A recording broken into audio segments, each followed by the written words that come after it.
પછી તારે જે કરવું હોય તે કર, પણ પહેલા પરમાત્માને જો યાદ કરી લીધા હોય તો પછી કશી પણ જાણવાની કે બીજા કોઈને પ્રાર્થના કરવાની જરૂર રહેતી નથી.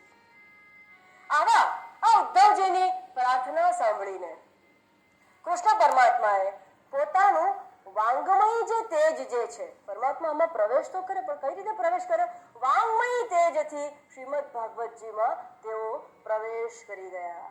તેઓએ ઉદ્ધવજીને કહ્યું કે આ વખતે હું મહાઅર્ણવમાં એટલે કે મહાન પ્રલયના સાગરમાં પ્રવેશ નથી કરતો, હું ભાગવત રૂપી મહાસાગરમાં પ્રવેશ કરું છું.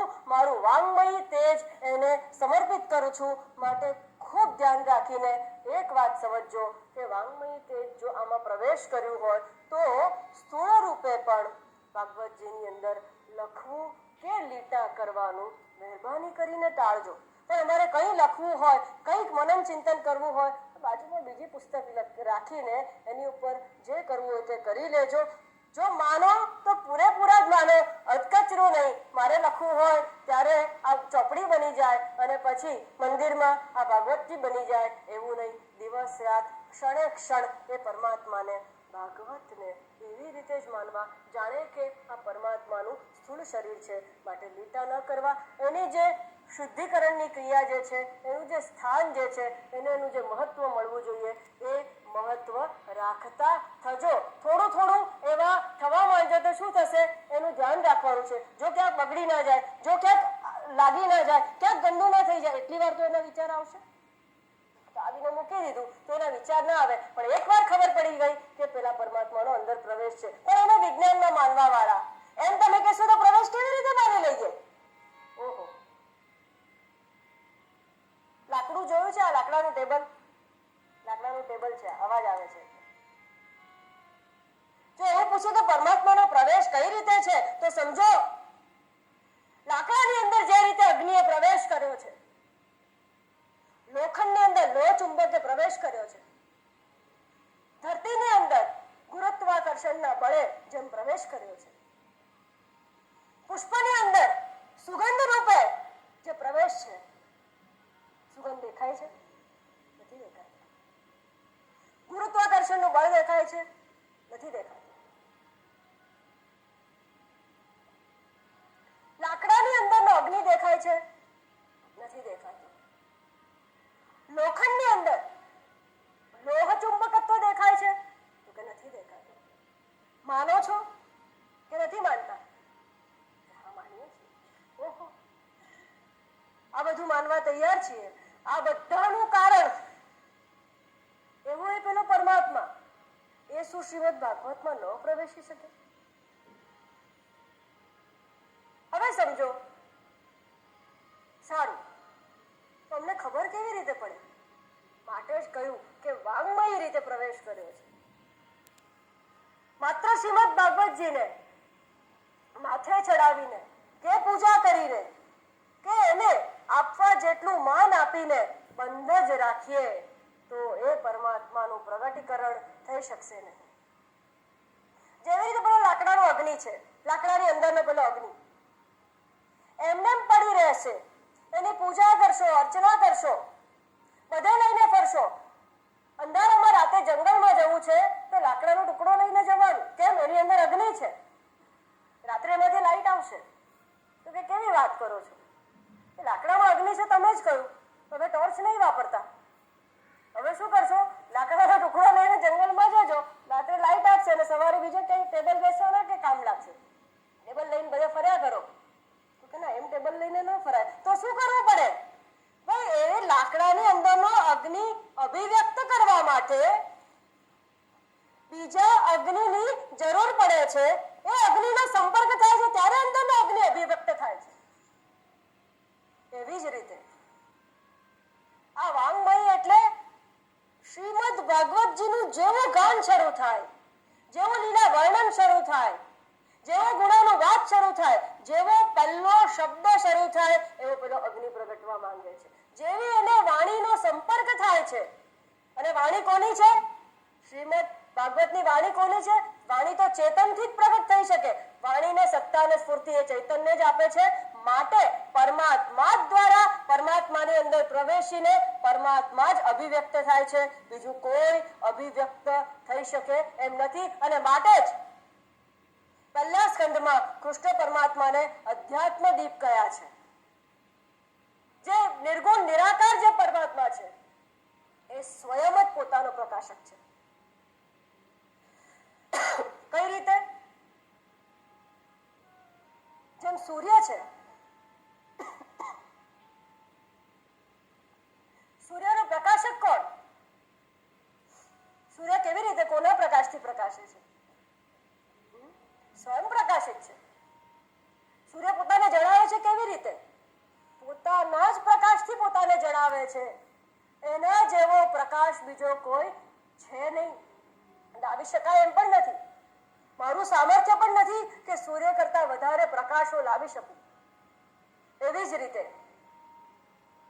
કોઈ વાસનાગ્રસ્ત જીવનું, કોઈ અલ્પજ્ઞ જીવનું સામર્થ્ય નથી કે પરમ પુરુષોત્તમનું દાન પણ કરી શકે, એના માટે બે શબ્દ બોલી પણ શકે. પરમાત્માને અધ્યાત્મ દીપ એટલે કહ્યા છે કે પરમાત્મા પોતાની જ શક્તિથી સ્વયં પ્રકાશે છે. એ જ વાત વેદાંતમાં કરી છે, એ જ વાત ઉપનિષદમાં કરી છે. જે વરઘોડાની વાત કરી સ્વામીજીએ, વર એટલે વરણી, પસંદગી, સ્વયં વર કહે છે ને, એટલે કે વરની પસંદગી કરવાનો અધિકાર સ્ત્રીને આપવામાં આવ્યો છે. કેમ સ્ત્રીને આપવામાં આવ્યો છે? એને જતા રહેવાનું છે, એટલે એ વિચાર કરીને પસંદ કરે કે એને ક્યાં જવું છે. આમ નાયમાત્મા પ્રવચનેન લભ્ય ન મેદયા ન બહુના શ્રુતેન યમે વૈશ્ય વૃણુતે તેન લભ્યઃ તસ્યૈષ આત્મા વિવૃણુતે તનું સ્વામ. આ એ જ છે. પરમાત્મા મારા દ્વારા પ્રગટ તો ન થઈ શકે, હું પરમાત્માને જાણી પણ ન શકું. એ સ્વયં જ પોતાને જણાવે છે. મારે કરવાનું છે શું? જેમ કહ્યું કે ભગવદાકાર વૃત્તિ ઉત્પન્ન કરવા માત્ર શ્રવણ માટે જ મારે તૈયાર થવાનું છે, કે શ્રવણ થાય અને ભગવદાકાર વૃત્તિ થઈ જાય. એમ પેલા પરમાત્માને જણાવવા માટે, પેલા પરમાત્માને થઈ જવા માટે પસંદ એ પરમાત્મા જ કરે છે. અહીંયા પરમાત્મા આપણી વરણી કરે છે. યમ એવ એષ વૃણુતે, પણ ક્યારે? જ્યારે તમે એનું વરણ કરો છો, જ્યારે તમે એને પસંદ કરો છો. પસંદ કરો છો એટલે કઈ રીતે? અમે પસંદ કરેલા છે, ઘરે મંદિર છે, પૂજા કરીએ છીએ, બધું જ કરીએ છીએ. ના, એ પસંદગી તો ખરી. પસંદગી એટલે પરમાત્માની જીવનના નાના મોટા દરેક કાર્યક્ષેત્રમાં પરમાત્માને જ પ્રથમ પસંદગી આપવી, પરમાત્માને ફર્સ્ટ પ્રાયોરિટી આપવી.